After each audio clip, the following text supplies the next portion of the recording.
एक समय की बात है। फैंटासिया नामक दूर देश में असाधारण जानवरों का एक समूह रहता था जो इंसानों की तरह ही बात कर सकते थे, हंस सकते थे और सपने देख सकते थे।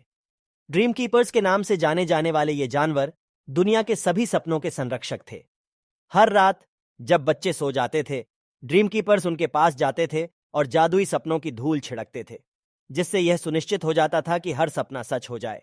फैंटासिया के मध्य में मंत्रमुग्ध वन के भीतर ड्रीमिंग ऑक खड़ा था।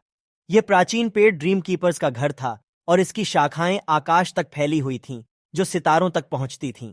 ड्रीमिंग ऑक के पास एक विशेष शक्ति थी। यह किसी भी प्राणी की एक इच्छा पूरी कर सकता था, जो चुनौतियों की एक श्रृंखला को पार करके अपनी योग्यता साबित करता था। सैमी एक शाखा से दूसरी शाखा पर कूदता रहा, चमचमाती नदियों को पार करता गया और हवा की फुसफुसाहट से निर्देशित होकर जंगल के सबसे अंधेरे कोनों में चला गया। रास्ते में उसे विभिन्न जानवरों का सामना करना पड़ा जो ड्रीमिंग ऑक की चुनौतियों में विफल रहे थे।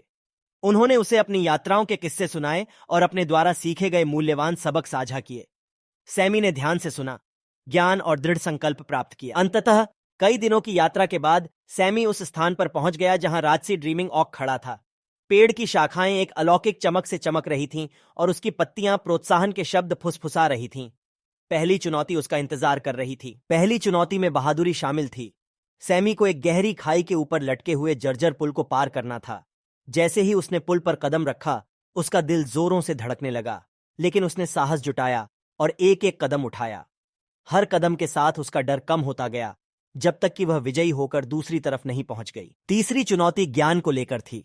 सैमी को पहेलियों और पहेलियों की एक श्रृंखला का सामना करना पड़ा, जिसके लिए उसे रचनात्मक रूप से सोचने और समस्याओं को हल करने की आवश्यकता थी। उसने अपने तेज दिमाग और संसाधनशीलता का उपयोग करते हुए प्रत्येक बाधा को आसानी से पार कर लिया। अंतिम चुनौती पूरी करने के बाद सैमी के सामने एक भव्य द्वार बनकर तैयार हुआ।